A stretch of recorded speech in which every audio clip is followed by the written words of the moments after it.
जय हनुमान तालमीचे आधारस्तंभ सचिन पाटील सामना करतोय कार्तिक. अतिशय चांगल्या पद्धतीचा चेंडू, कुठल्याही प्रकारची धाव नाही, निर्धाव पद्धतीचा चेंडू. पुढचा चेंडू कार्तिक साठी अतिशय चांगला चेंडू, सरळ जातोय यष्टी रक्षकाकडे, कोणत्याही प्रकारची धाव नाही. पुढचा चेंडू पुन्हा एकदा अतिशय चांगला चेंडू, निर्धाव पद्धतीचा चेंडू आणि अतिशय चांगल्या पद्धतीने पटकावलेला आहे तुकाराम चव्हाण यांच्याकडे. पाण्यामध्ये पावसामध्ये घसरून पडतायत तुकाराम. 2 धावा पूर्ण करण्यात फलंदाजाला यश आलेला आहे. पुढचा चेंडू कार्तिक साठी सचिन पाटील उजव्या हाताचे गोलंदाज आणि चांगला चेंडू यष्टीचित करण्याचा प्रयत्न आणि कार्तिक सूळ यष्टीचित बाद.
निघतंय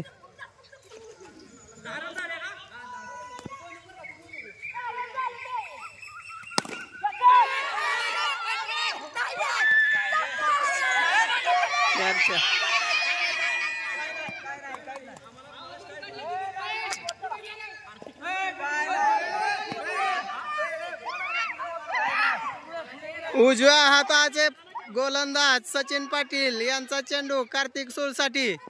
कार्तिक सूळ आणि अतिशय चांगला चेंडू सरळ जातो यष्टी रक्षकाकडे. सागर भाऊचा पुढचा चेंडू कार्तिक सूळ साठी आणि चांगला तटवून काढलेला आहे. रन आउट होण्याची शक्यता बघूया काय होतंय, परंतु एक रन यशस्वी करण्यात यशस्वी झालेले आहेत.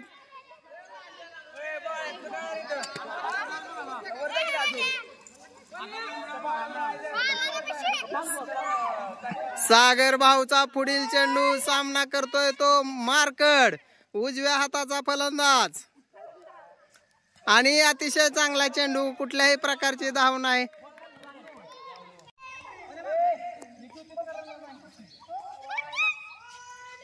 सागर सरांच्या चेंडूचा सामना करतोय कार्तिक सोळ आणि अतिशय चांगला फटका, बुलंद असा षटकार. अतिशय चांगल्या पद्धतीने कार्तिक सोळने षटकार लगावलेला आहे. धावसंख्या झालेली आहे. जय हनुमान तालमीचे कोच सागर भाऊ उजव्या हाताने पारससाठी टाकलेला हा चेंडू आणि अतिशय चांगला तटून काढला, हवेत झेल आणि बाद.